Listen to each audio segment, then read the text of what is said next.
chances, and then they lost another ship, and then that was about it for them. You know? Yeah. Nobody trusts you now. Okay, so much for that theory. So the premature thing is like, no. I mean, not just because they thought maybe it was taking on water. Another theory that's been put out is food contamination, because apparently there is a mold which is sometimes found on rye bread, which apparently they had in their ship's stores, and this particular mold is kind of poisonous. It can cause hallucinations. So they were all tripping on rye bread. And, I cannot wait to see that as the next pandemic on TV. Next week on Dateline, is your child eating rye bread? I know. What are you doing with rye bread in your poop? Yeah.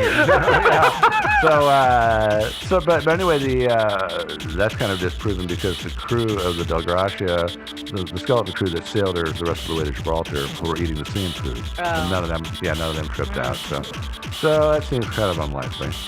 Another theory, this is an interesting one, is that it was Daleks from the future. Yeah. No, Steve, this is a valid theory. Stop laughing. This is like the most valid one I've heard yet. I know, I love it, but God, okay, let's have it. Yeah, so in a 1965 episode of Doctor Who, they suggested that Daleks from the future terrified the crew and causing them to jump overboard.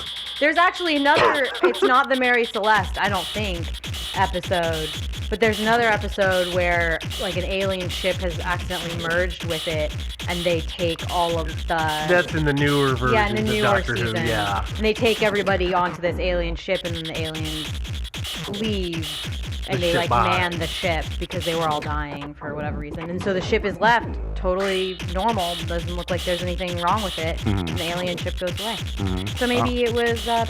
Well, we're going to get to that actually next. That's another theory, is aliens and UFOs. Look at that, segue. Woohoo! Yeah, so they're just sailing along, and suddenly the UFOs beam them up and abduct them, and they're off touring the galaxy, presumably right now. Either that or they were dissected, one or the other. Either or. So, I don't know. This is a very credible theory, but it's kind of hard to prove. But you know what? And aliens get blamed for everything. They get the short end of the stick in every story because it's these terrible things happen. Must have been the aliens. Absolutely. I got audited. Must have been the aliens. I know. They get the short end of the stick for everything. And not that I'm saying there isn't aliens, but come on. Why do we have to say that because something weird happened and we don't know what it is, it must be beings from another planet? I just think if the aliens would just reveal themselves to us, we would stop blaming them for things. If they would just come down and be like, listen, guys. Give us a good explanation, dude. Yeah. Listen, it wasn't us. Or like, we got a couple of them, but like the rest of them are crazy. I just feel like we would stop blaming them as much. Yeah. And, it might be that they're responsible for a lot of this stuff, but they have a good, solid reason, It's like your cat. I mean, you take your cat to the vet, he gets an unpleasant ride in the car, and then he gets stabbed with needles, and, gets a thermometer stuffed up his butt, and all kinds of stuff. And he's wondering, why are you torturing me? Why do you hate me? And it's like, but there's a good reason for it. So you just don't have a way to explain it to your cat. So what you're saying is that aliens are veterinarians for the human race. And we're all getting wormed, and we just don't realize. It's all for our own good. Yeah. Just doing a checkup. Yeah. Okay. Yeah. Sure. All right. All right. I got for that. So next up in our list of theories, sea monsters. Yeah. All right, I like this one. This is always fun. Yeah. So anyway, on this theory, a visit from our friend Mr. Kraken resulted in the crew being plucked from the ship like tasty chocolates from a box. People below decks, hearing the horrifying screams of their dying comrades, immediately rushed up to the deck to see just what the heck was going on, and they got eaten too. So anyway, that's my favorite explanation. Yeah, but there is one thing that sort of argues against this, and that is, what's the first thing you do when an enormous sea monster comes popping up out of the sea? Scream. No. Wet yourself. You're warm. Poop yourself? Yes, that's it. You poop yourself. No feces were found. Oh. In evidence. So no. I mean, the rain washed it off.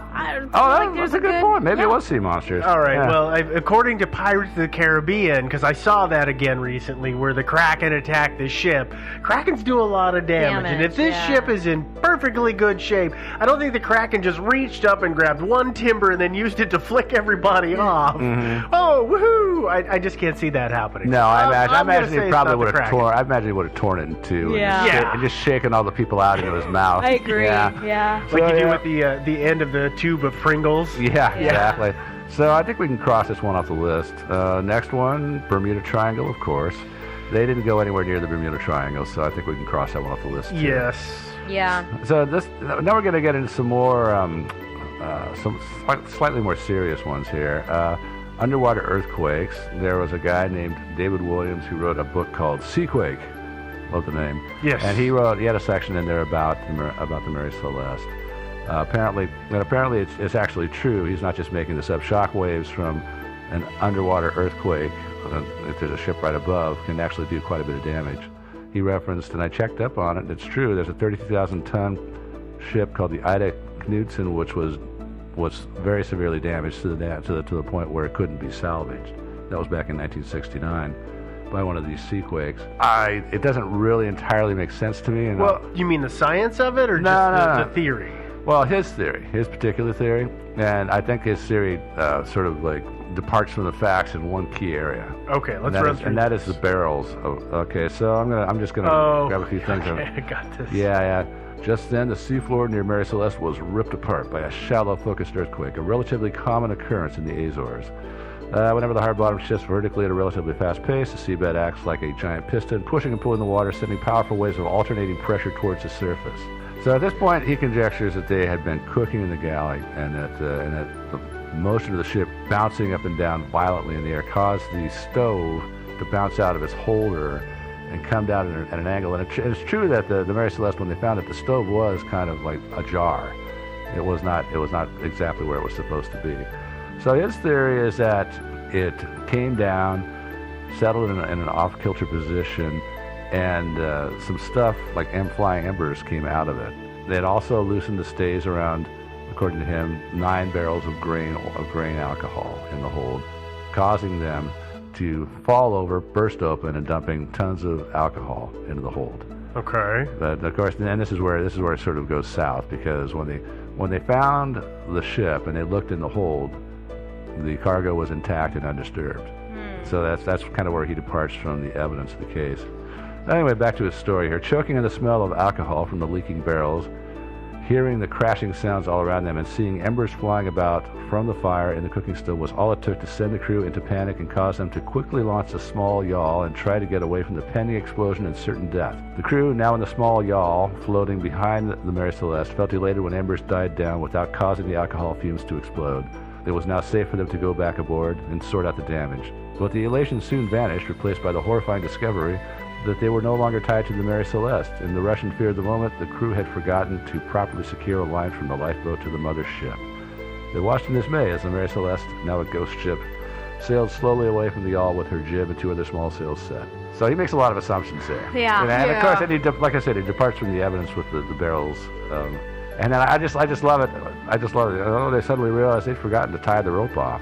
Yeah. Okay, well, I can see some credence in and evidently this area is known for having sea quakes. Yeah. That a quake could literally toss the ship around and freak everybody out on board and potentially throw 1 or 2 people overboard. Yeah, possible. But I can't see the sea quake or this supposed string of events that he conjectures happening. Yeah. Right? Yeah, and for me, they were experienced crew, right? Yeah. And one could assume that they'd done runs similar to this before and likely encountered phenomena like this before. Yeah. Or at least heard about it. Yeah. Knew it was a thing that could happen. Yeah, just to be that panicked. I just don't think.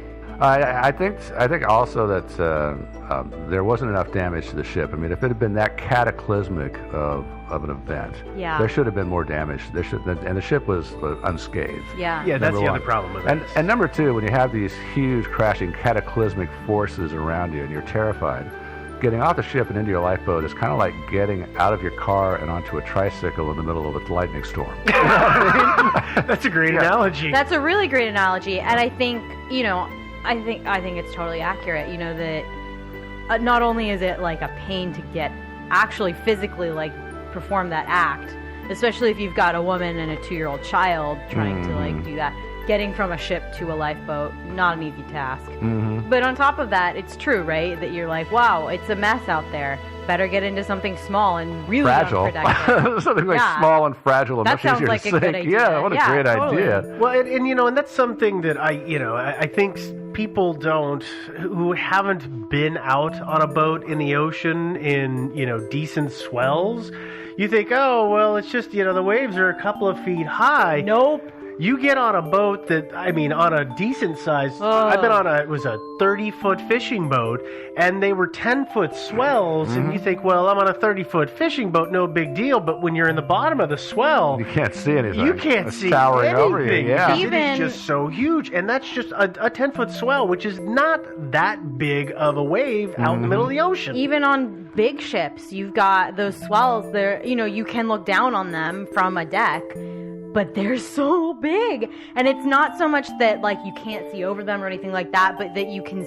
see the difference and you feel the way that your ship is moving. Yeah. Even as a giant ship, right? With stabilizers and modern technology, you feel that and you think, thank God I'm not on a boat that's smaller than this, because this would be the worst. Yeah. There's no way you would survive in this.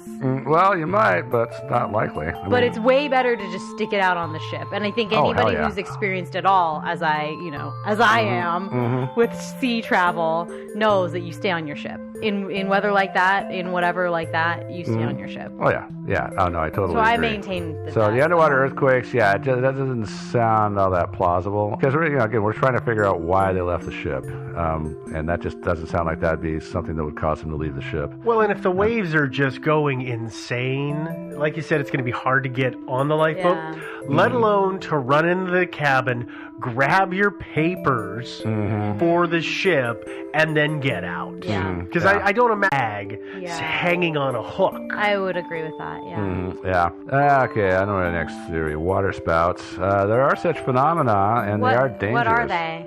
Water spout is like when you get, it's kind of like a tornado. Apparently they're associated with cumulus, like tall cumulus clouds, and then you'll get this sort of like tornado-like effect where water droplets. It's not like actually a dust devil over the ocean. kind of over a like lake. that. Yeah, and it's kind of like, and it's not solid water. It's just droplets, like very tiny droplets, and so it's not like a total water spout being sucked up. So if they hit a water spout, one forms over them. Somebody has speculated that could be the reason they had so much water in the hold of the ship, or in the bilges, I should say, was that they hit a water spout. Was it really that much? You said it was 3.5 feet of water? Yeah, so... I just feel like that's not that much water. I mean, it's not water. Yeah. But I feel that, for a ship like that, right, it's... She's 107 feet long with 3.5 feet of water in the hold or in the bottom. But she's been... That's a fair amount of water, but you know what? I don't know. Do you know how tall the Celeste was, by chance?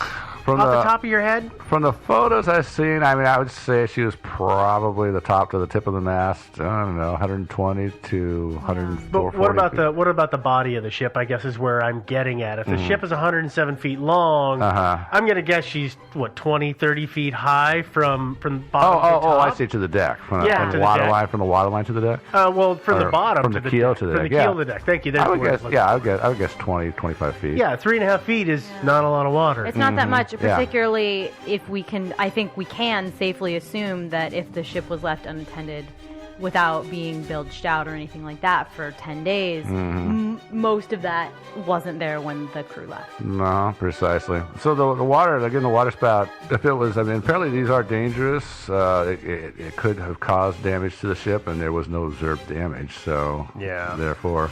Well, you know what? I hate to take a step back, but I got to ask. It was 10 days from the last entry to when the ship was found. Yeah. And I can't remember exactly what it was that I saw in the reading that I did on this about who was the captain that found it again? His name was David Morehouse. Okay. When Morehouse found it, didn't he say that the weather for the last couple of days had been kind of foul? In some accounts I've heard it said that the Del Gracia experienced pretty much good weather the entire way down. But that doesn't mean anything because they were a week behind the Mary Celeste. Okay, because I swear I saw something that said that the weather at that time wasn't that good for when the Celeste was coming through, which would explain why, if somebody was off the ship and they left the hatches open, why she took on water. It was raining for a couple of days straight. Yeah, there's all those possibilities there: rain, just seepage, that kind of thing. Yeah, it's a wooden ship. Yeah, right. So I mean, they tend to seep. So they do. Yeah. All right. So anyway, the water spout, it doesn't do much for me. So I say we throw that one on the bus. Great. All right. Last of all, this is everybody's favorite. Alcohol fumes. It's my favorite too. Yeah, you like that one? Yeah. Yeah. Okay, so as I said, but there are problems with it, right? There are a few things that make me kind of wonder about it. So nine barrels out of the entire hold were made of red oak, which apparently is porous and unsuitable for holding liquids. And so in this theory, the alcohol would have seeped through the pores and would have filled the hold with alcohol fumes, which of course would be flammable and explosive. Right. Yeah. And so.